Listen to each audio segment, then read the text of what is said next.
یہ ایک ایسے ارتقائی عمل سے گزری ہیں کہ پس سے پستر ہوتی گئی، یعنی جو اس کے اندر تھوڑی بہت بھی ڈیموکریٹک ٹریڈیشنز تھیں، تھوڑی بہت بھی کریڈیبل لیڈرشپ تھی، وہ بھی شفٹ آؤٹ ہوتی رہ گئی. تو مجھے کسی کی کوئی اس کی ضرورت نہیں ہے. پھر اس کے بعد انہوں نے میری ممبرشپ کو چیلنج کیا. الیکشن کمیشن نے مئی 2017 میں فیصلہ دیا کہ I M A member. Single bench Islamabad high court نے فیصلہ دیا I M A member. Double bench Islamabad high court honourable chief justice تھے اطہر منلہ صاحب، ان کی سربراہی میں بینچ تھا، انہوں نے کہا کہ یہ اکبر بابر از اے ممبر. اب ان سے آپ پوچھیں کہ یہ جو یہ بات کرتے ہیں یہ کس قانون کو مانتے ہیں، کون سے قانون کے؟ یہ تو اگر یہ تو جنگل کا قانون ہوگا کہ ایک شخص، دیکھیں نا اب یہ جس طرح ہوا کہ ایک شخص کو نامنیٹ کیا as chairman P T I, جس کی پی ٹی آئی میں کوئی کریڈینشلز ہی نہیں ہے. پی ٹی آئی سے اس کا کیا لینا دینا؟ پی ٹی آئی میں اس نے کیا پرفارم کیا، کیا میرٹ کیا؟ جس طرح پہلے بزدار آئے، جس طرح اور لوگ آئے. تو یہ تو ایک وقت تھا جب آپ کو اے ٹی ایمز کی ضرورت تھی، آپ نے پارٹی ان کے حوالے کر دی. ایک وقت آپ کو اجرتی سیاستدانوں کی ضرورت تھی، آپ نے ان کے حوالے کر دی. اب آپ کو چند وکیلوں کی ضرورت ہے کیونکہ آپ کے کیسز آپ نے ان کے حوالے کر دی. تو پی ٹی آئی کسی کی ذاتی ملکیت تو تھی نہیں.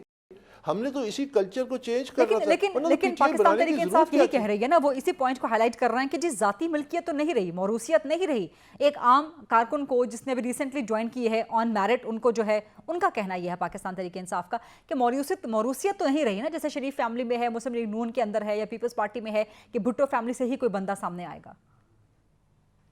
نہیں، موروثیت تو نہیں رہی لیکن بادشاہت آ گئی نا. تو اب آپ بتائیے کہ دونوں میں سے کون سا بہتر ہے اور کون سا برا ہے. اب آپ یہ جو آپ کہتے ہیں کہ وہ میرٹ پہ لے کے ہیں، پلیز ان سے ذرا پوچھ کے بتائیے.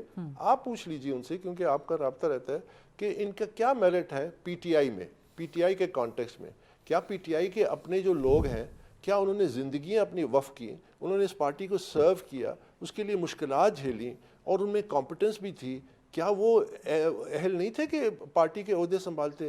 باہر سے جو مرضی آ کے اچانک اس کو چیئر پرسن لگا دیں. میں اس انڈیویجول پرسنلی کبھی بھی میں ان کے بارے میں بات نہیں کرتا، کیونکہ مجھے ان سے کوئی لینا دینا نہیں ہے. میں صرف ان کے اس اصول پہ بات کرتا ہوں کہ میرٹ کیا تھا. تو وہ جو آپ کہتے ہیں موروثی سیاست نہیں ہے تو بادشاہت ہو گئی، تو پھر آپ ڈکلیئر کر دیں کہ بادشاہت ہے. باقی صاحب کن لیگل گراؤنڈز پہ آپ چیلنج کرنے کا ارادہ رکھتے ہیں، اور کیا آپ حتمی طور پہ چیلنج کرنے جائیں گے یا نہیں کریں گے؟ اور اگر کریں گے تو لیگل گراؤنڈز آپ کے پاس کیا ہوں گی؟ نمبر 1 اس کے حوالے سے ذرا بات کر لیجئے گا. اور کیا اگر یہ چیلنج ہو جاتا ہے تو پاکستان تحریک انصاف سے بلے کا نشان واپس لیا جا سکتا ہے؟ دیکھیے، میری تو کوشش آج صبح تک بھی یہی تھی کہ میں نے جو ویڈیو میسیج کیا اتنے عرصے بعد عمران خان کے لیے، اس میں میں نے یہی ان سے کہا کہ دیکھیں آپ اس الیکشن کو، اس سے پہلے کہ اسے مزید نقصان ہو پارٹی کو، کیونکہ یہ تو ایک فراڈ ہوا نا. جس الیکشن میں نہ نامینیشن پیپر ہے، جس الیکشن میں نہ ووٹر لسٹ ہے، جس الیکشن میں کوئی اسکیجول نہیں ہے، جس الیکشن میں کوئی رولز ریگولیشن نہیں ہے.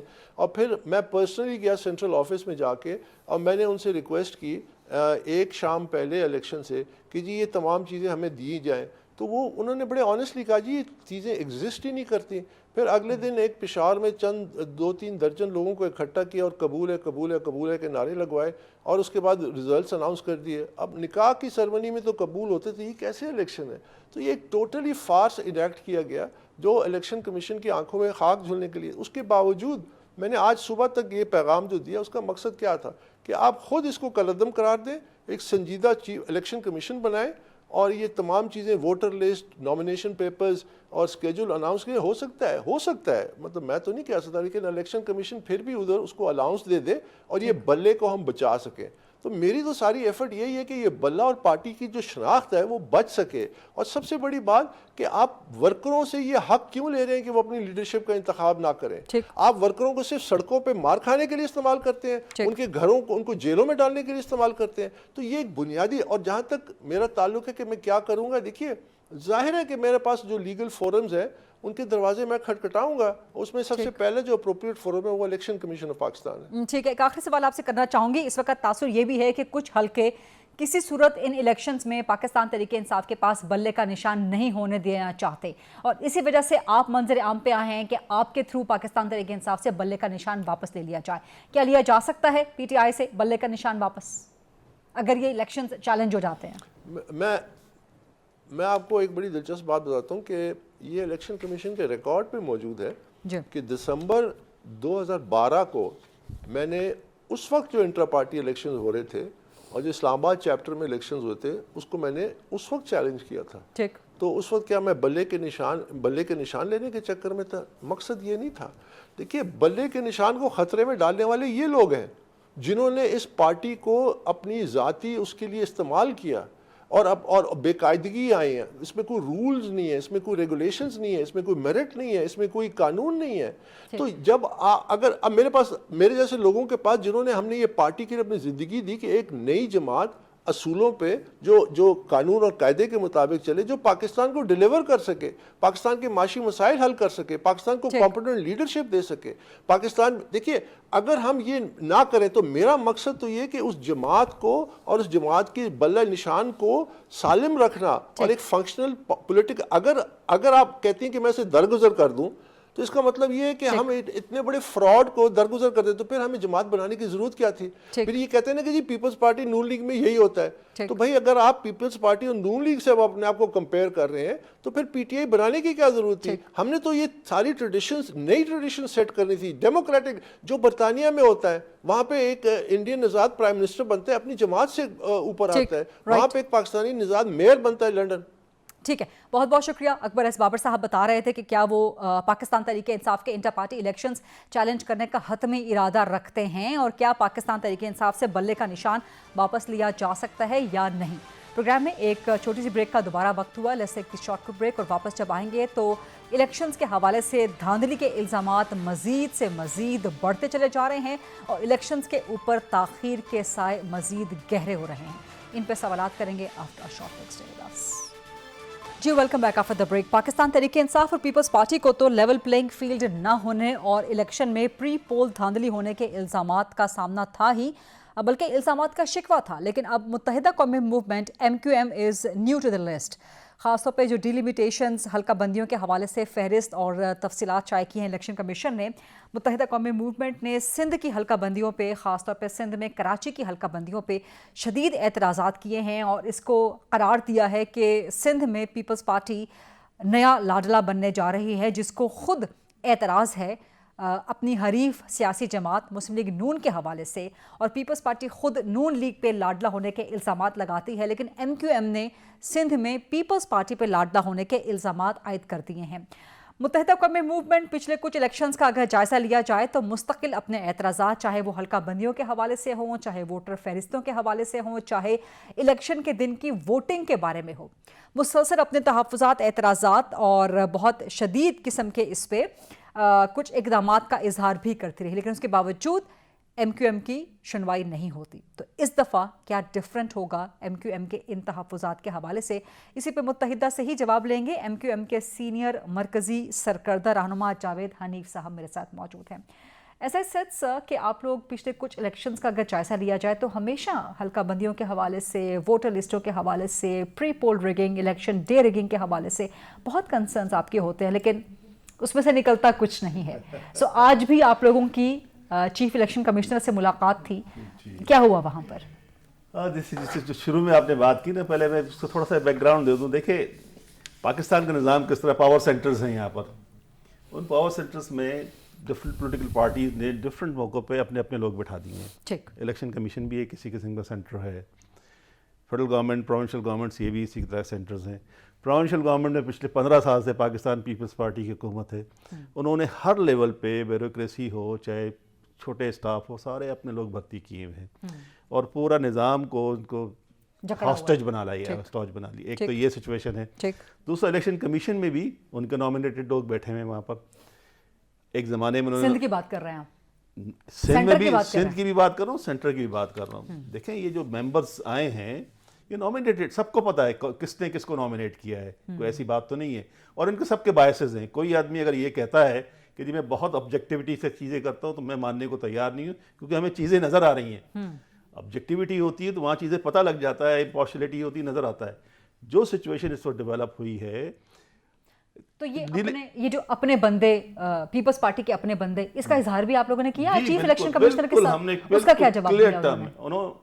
دیکھیں چیف الیکشن کمشنر ظاہر ایک ادارے کو ہیڈ کر رہے ہیں, ظاہر کوئی رسپانس تو اس طریقے سے نہیں, لیکن ان کو اندازہ ہے, ان کو پتہ, انہوں نے یہ کہا ہم سے کہ جی آپ کے ساتھ زیادتی ہوئی ہے, مجھے پتہ ہے. اور ہم ازالہ کرنے کی کوشش کریں گے انہوں نے. اور chief election commissioner well meaning person ہے اور ان کے اوپر ہمیں پورا ٹرسٹ ہے, اور وہ انہوں نے یہ ہمیں ایشورنس دی ہے کہ ہم چیزوں کو ٹھیک کرنے کی کوشش کریں گے. اب وہ کتنا کر پاتے ہیں, کیونکہ ہم نے پاسٹ کی پریکٹسز میں دیکھا یہ ہے کہ ایفرٹس کے باوجود, کیونکہ نظام اس طرح کا بنا ہوا ہے, اس کو چلانے والے لوگ جو ہیں وہ نیچے بے شمار لوگ بیٹھے ہیں جو پارٹیزن ہیں, جو سپورٹ چاہیے چیف الیکشن کمشنر کو شاید ان کو مل نہیں پاتی ہے, جس کی وجہ سے چیزیں بہتر نہیں ہو پاتی ہیں. ہم نے ان کو یہی کہا کہ جناب اگر آپ اسرٹ نہیں کریں گے, آپ کی ذمہ داری ہے, الیکشن کمیشن کی ذمہ داری ہے کہ امپارشل اینڈ ٹرانسپیرنٹ الیکشن کرائیں گے. اگر آپ نہیں کریں گے تو چیزیں کیسے بہتر ہوں گی؟ اگر یہی الیکشن ہونا ہے تو اس سے بہتر ایک الیکشن نہ ہو. اس طریقے سے یہ جو سچویشن ہے اس مرتبہ جو پاکستان کی سچویشن ہے, اگر پاکستان کو یہ الیکشن ڈیلیور نہیں کرتا ہے, جینون نمائندے, جینون جمہوریت ڈیلیور نہیں کرتا, تو پاکستان کے لیے بہت مشکلات پیدا ہونے جا رہی ہیں. ابھی متحدہ قومی موومنٹ کی ایکسپیکٹیشن کیا ہے کہ ڈیلیمیٹیشنز ریکنسیڈر کی جائیں یا آپ لوگ عدالت میں جائیں گے؟ اب دیکھیں دونوں سچویشن ہے. الیکشن کمیشن کو اختیار, آرٹیکل ان کا سیکشن 22 ہے جس میں اس کو سو موٹو اختیار موجود ہے کہ چیزوں کو کریکٹ کر سکتے ہیں. ایک ہم نے ان کی توجہ دلائی کہ جی یہ آپ کے پاس یہ اختیار موجود ہے, اس کو دیکھیں. انہوں نے کہا ہم اس پہ بھی دیکھیں گے. پھر جنرل کلازز ایکٹ ہے, اس کا جنرل کلازز ایکٹ کے اندر سیکشن جو ہے 21 ہے, وہ یہ کہتا ہے کہ کوئی بھی نوٹیفیکیشن ایشو کرے, کوئی بھی کسی بھی ایکٹ کے تحت کوئی بھی ادارہ, تو اس کو ریکنسیڈر کر سکتا ہے, اس کو امینڈ کر سکتا ہے, چینج کر سکتا ہے. تو یہ دونوں سیکشن ان کو بتائیں. پلس یہ کہ جو آپ کا آئین ہے وہ اس کو ایبسلوٹ اتھارٹی دیتا ہے کہ ٹرانسپیرنٹ الیکشن کرانے کے لیے کچھ بھی کر سکتا ہے الیکشن کمیشن. ٹوٹل جسٹس کرنے کی اتھارٹی ان کے پاس ہے. پھر الٹیمیٹلی ظاہر ہے کورٹس بھی موجود ہیں, وہاں پہ بھی جائیں گے ہم. بالکل. ایک آخری سوال, ٹائم بالکل خاتمے کے قریب ہے. آپ لوگوں نے سندھ میں پیپلز پارٹی پہ لاڈلا ہونے کا الزام لگا دیا ہے, انہیں ڈیلیمیٹیشنز ووٹر لسٹوں کے حوالے سے جو دھاندلی کے آپ کے الزامات ہیں. وہی پیپلز پارٹی نون لیگ کے اوپر لاڈلے کا الزام لگا رہی ہے, لاڈلے کی چھاپ لگا رہی ہے. اسی نون لیگ کے ساتھ جن کے اوپر لاڈلے کی چھاپ ہے, آپ لوگوں نے ابھی انتخابی الائنس کر لیا ہے, انتخابی اتحاد بنا لیا ہے. تو یہ ایک ٹرائکا ہے, کیا اتضاد نہیں ہے ایم کیو ایم کا کہ آپ ایک طرف سندھ میں لاڈلے کا الزام لگا رہے ہیں اور دوسرے لاڈلے کے ساتھ اتحاد کر رہے ہیں؟ کوئی کہیں لاڈلا ہو, ہم تو ہر جگہ اسٹیپ سولوشن ہوتا ہے, اسٹیپ بدلی سولوشن ہوتا ہے ہمارے ساتھ. تو لاڈلا کوئی وہاں پر ہوگا, کوئی یہاں پر ہوگا. سندھ کے اندر تو پورا نظام, آپ لاڈلے کی بی ٹیم ہوتے ہیں ہمیشہ. ہم کسی بھی بات یہ ہے کہ ہم کسی کی بھی ٹیم نہیں ہوتے. ریجنل پارٹیز کی مجبوری ہوتی ہے کہ ظاہر ہے انہوں نے اپنے لوگوں کو ڈیلیور کرنا ہے, تو کسی نہ کسی کے ساتھ اٹیچ ہونا. یہ بڑا ایک لوگ الزام لگا دیتے ہیں کہ جی ہم ہر ایک کے ساتھ مل جاتے ہیں. ریجنل پارٹیز دنیا بھر میں یہی ہوتا ہے, نظام اسی طرح چلتا ہے اس کے اندر. تو باقی جہاں تک سندھ میں ہو رہی کی بات ہے, سندھ کے اندر تو نظام ان کے قبضے. لاڈلا کیا ہے, یہ ماسٹر ہے وہاں پہ. نگراں حکومت ان کی مرضی سے چل رہی ہے, بیوروکریسی ان کی مرضی سے چل رہی ہے, پیسہ ان کے پاس ہے, پولیس ان کے ساتھ ہے. سارا نظام جو ہے ہاسٹیج بنا کے یہ سارا کا سارا ٹیک اوور کر لیتے. یہ ہم نے دیکھا لوکل گورنمنٹ کے الیکشن میں انہوں نے ٹیک اوور کیا. آپ نے دیکھا نہیں کس طریقے سے ہوا. الیکشنز اپنی جگہ پر ختم ہو رہا ہے, آپ جملہ مکمل کر لیجئے. الیکشنز اپنی جگہ پر, جری مینڈرنگ ہوئی اس کے اندر, میئر کے الیکشن کے اندر لوگوں کو ہاسٹیج بنا کے کمروں میں بند رکھا گیا. اب اپنی جگہ پر یہ نظام نظر آ رہا ہے نا وہ کیا کرتے ہیں, اور وہی ہم سمجھتے ہیں کہ اس مرتبہ کرنے کی کوشش ہے جس سے ہم بچنا چاہ رہے ہیں, اور ہماری ایفرٹ اس لیے. بہت بہت شکریہ جاوید حنیف صاحب, یہ تھا آج کا پروگرام. دیکھنے کا شکریہ. I'll see you inshallah tomorrow at 8 o'clock on GTV. اللہ حافظ.